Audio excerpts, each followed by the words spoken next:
my voice. Welcome to Miss Walker's afternoon story time. We are reading our book.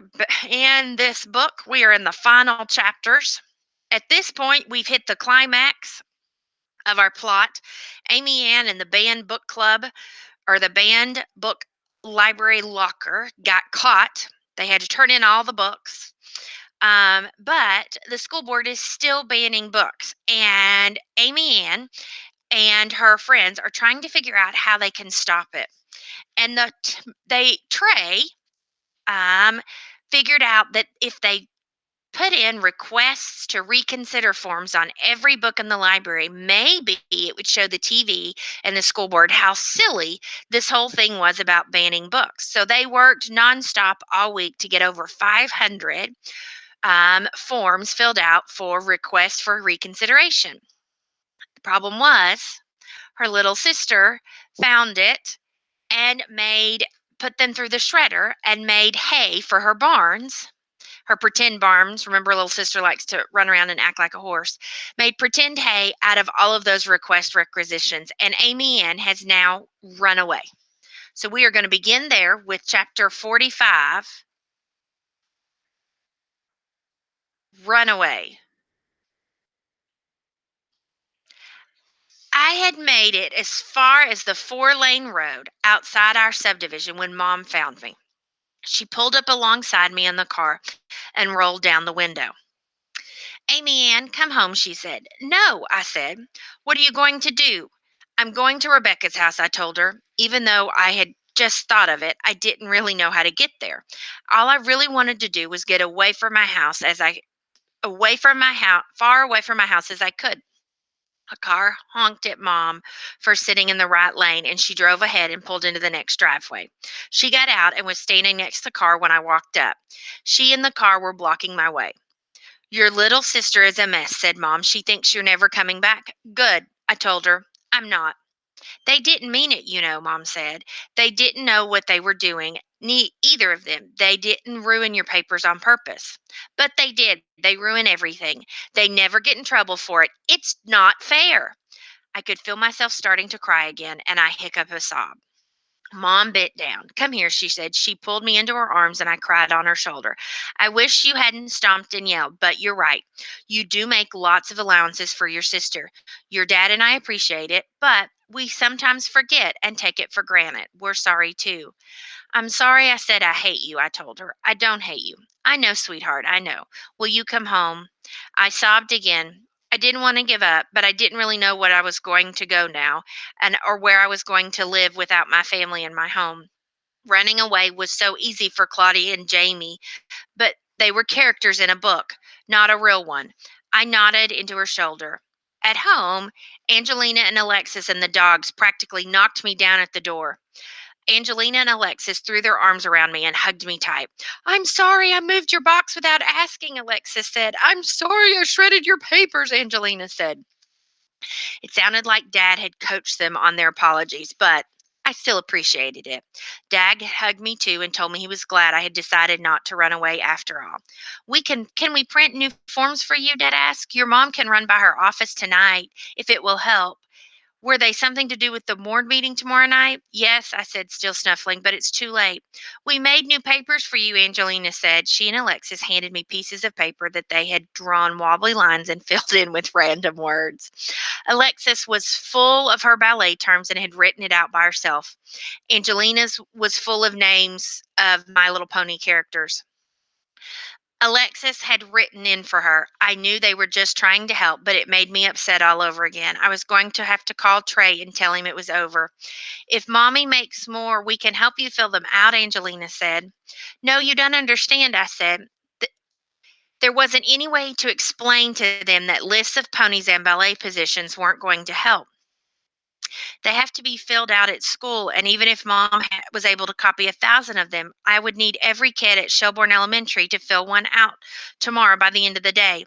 Suddenly, I got goosebumps, but the good kind, like the R.L. Stein goosebumps. That was it. That was the answer. Could could you, I asked Mom, make copies tonight? Make 1,000 copies? Well, yes, we can go right now. Angelina and Alexa started jumping up and down, sensing my excitement, and the dogs got yippity happy. Okay, okay, let me print one from online and we can go, I said. No, wait, I need to make a phone call first. I ran to the kitchen and called Trey to tell him what happened. She shredded every single one of them, Trey said. He forgot he was supposed to be the quiet so his mom couldn't hear him. She shredded every single one of them, he whispered. But we needed those for tomorrow's school board meeting. The four of us can't fill all those out again. It by the next month will be too late. There won't be any TV crews there. Nobody will care by then. I know, I told him, which is why we're going to get everybody in school to fill them back out for us. How? I asked. We can only fill out those when we're in library. And even if we got library passes, we'd have to be in class the rest of the day, which is why we're going to run away from school. I said, butterflies fluttering in my stomach like Claudia and Jamie from Mixed Up Files. Play hooky from school? Trey asked, kind of excited, whispered. And go where? Where I always wanted to run away to, the bathroom. Chapter 47, Malaria from Watermelons. Trey and I explained everything to Danny and Rebecca on the bus, and we hid behind them as we came into school the next morning, making sure no teacher saw us before we slipped into the bathroom. The girls' bathroom for me, the boys' for Trey. I scurried into the last stall, hung my backpack on the hook, and locked myself in. My day of playing hooky from school at school had begun. In from the mixed up files from Basil E. Frankenweiner, Claudia and Jamie leave their band instruments at home and pack all their clothes and money, toothbrushes, and things they'll need and run away in their empty instrument cases. I didn't wasn't in a band, and neither was Trey, so we couldn't do the same thing. But we weren't staying overnight anyway. All I had packed in my backpack was a huge pile of requests for requisition forms my parents had printed off for me the night before, and enough snacks to make it through the entire day. The first bell rang, and I felt the first pangs of guilt for breaking the rules. When the second bell rang, the one that had said I was now officially late to class, I actually shook, afraid at the moment that Detective Boren was going to come into the girls' bathroom with a sniffer dog and discover me. The door to the bathroom opened. I lifted my legs and held a breath.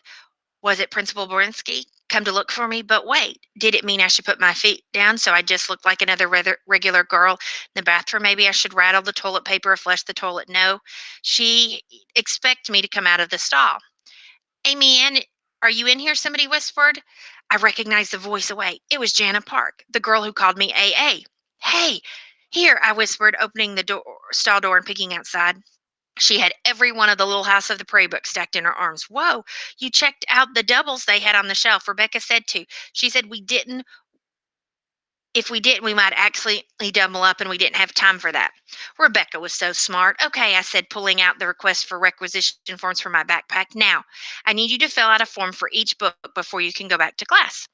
Jana began to fill out the first form. What do I say? I mean, there's nothing bad about Little House on the Prairie, she thought. But no. Oh, I lost my place. But no, it was true about all the books. I had to think like Mrs. Spencer. Better, I had to think like Rebecca. They got malaria in that one, I said. That's scary, right? And the settlers think it's because they ate a bad watermelon. That's not how you get malaria. That's deliberately misleading.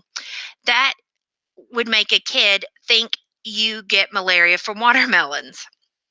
Janet giggled and in wrote it in. There was the plan. We were going to do exactly what Mrs. Spencer had done when she wanted the books banned, but didn't want to wait for the school board to say. Yes, we were going to check out as many books from the library as we could, then turn in the request for requisition forms for them all tonight at the school board meeting. Rebecca and Danny stayed on the outside, slipping notes into everybody's locker and told them to check out books and bring them to me in the girls' bathroom and the boys' bathroom to Trey. That's why we were playing hooky from school, so we could be here all day to help them fill out requests for reconsideration forms for all the books. If even half the kids at Shelbourne Elementary did it, we'd have hundreds of books banned by the end of the day. The door opened and a third grader I didn't know came in with a stack of vernacular books. Is this where I go to ban books? She said. Right away. I told her, let me get you a form. Chapter 47. When you gotta go, you gotta go. All right, guys, do me a favor and don't type in the chat box. It distracts me and I lose my place. I'll give you a chance to chat when we get done. Rebecca came to see me that night before lunch, which was good because I needed help. The bathroom was full of girls from third, fourth, and fifth and sixth grade, all carrying stacks of books and filling out forms. They'd gotten bathroom passes from different homerooms and had come to the bathroom at the same time. It's hysterical, Rebecca told me as she helped a third grader fill out the form. Every time somebody comes back from the bathroom, somebody immediately raises their hand and asks to go. You should see the library. Half the books are gone from the shelves. There's a line of kids checking out armful of book, and the new lady, the not Mrs. Jones, is about to have a heart attack. She hasn't had any time to read her celebrity magazines, but she can't get mad because checking out books is her job. A library without books in it. Just the thought gave me shivers, but that was exactly the point.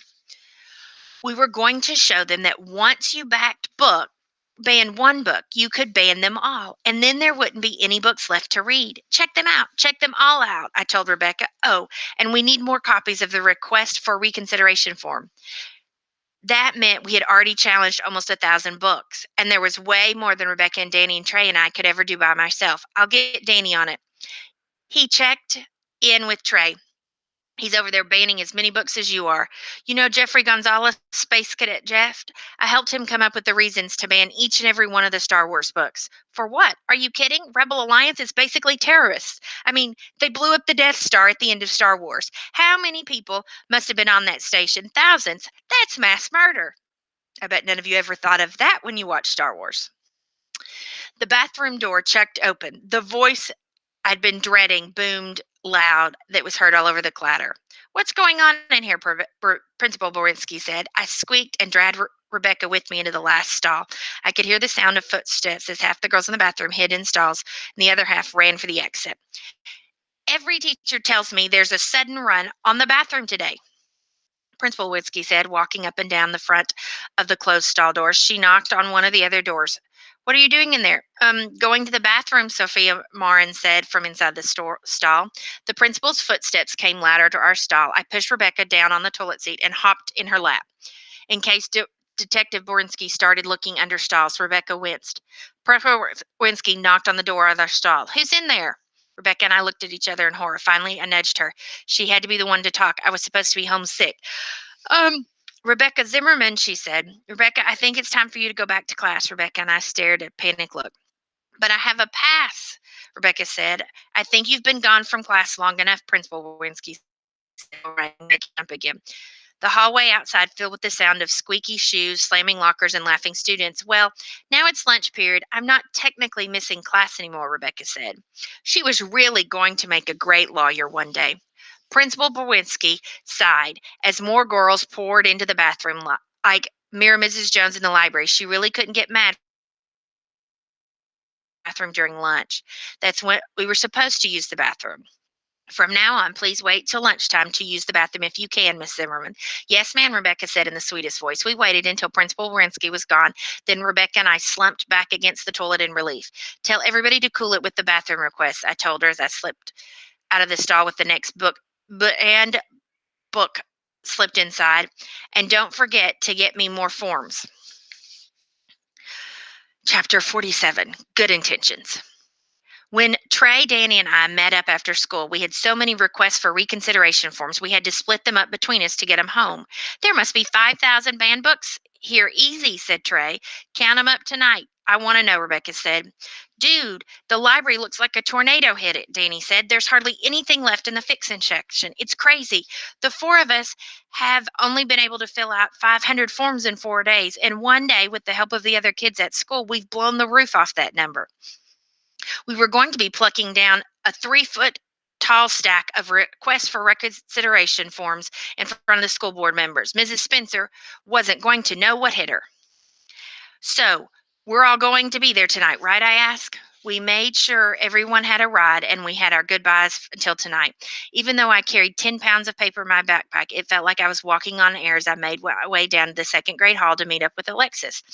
She usually took the first bus home while I took the late us, but that was all over now that my parents had figured out I wasn't really staying behind to be part of an after school club. I was going to start taking the early bus with Alexis, but that was next week. This week, mom and dad were taking turns picking us up from school. Alexis was on the little kids' playground climbing around on the monkey bars. I hadn't been out there since I was little, and everything was different. All the old junky equipment had been replaced by new stuff. It was a little playground city, new swings, new slides, one double wide, a curly Q slide to climb up, a pole to slide down, monkey bars to swing across, and a little gazebo thing with a spinning tic tac toe game on it. There was even those little speaking tubes sticking out from the ground. And you could talk to someone from one side and hear it across the playground. And the covering of the old hard dirt ground had been used to turn to mud when it rained, and a thick layer of chopped up rubber pieces on it. It squished when you walked on it. The new playground was pretty great. I wished we'd had it when I was in second grade. I read the sign next to the entrance, donated in memory of Mrs. Emily Biggs at Shelbourne Elementary by Shelbourne Elementary PTA, Mrs. Sarah Spencer, president. Mrs. Sarah Spencer, Trey's mom, the book banner.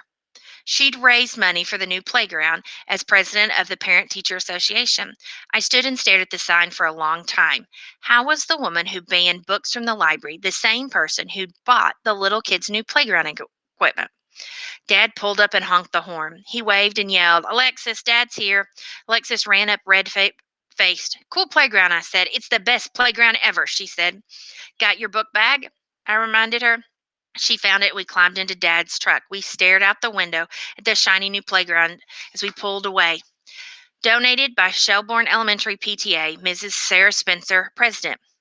It had been so easy to think of Mrs. Spencer as a villain. Coming up with all the reasons to ban books had made me start to see things from her point of view. It didn't mean I thought she was right, but I was beginning to see how she might have thought she was doing something good for us, even though she was wrong. All right, guys, we are going to stop there and we will pick up tomorrow with the end of our book with the chapter in which I speak up. And we will see what happens as Amy and her friends go to the school board meeting and speak up against banning books. Hold on just a second, guys.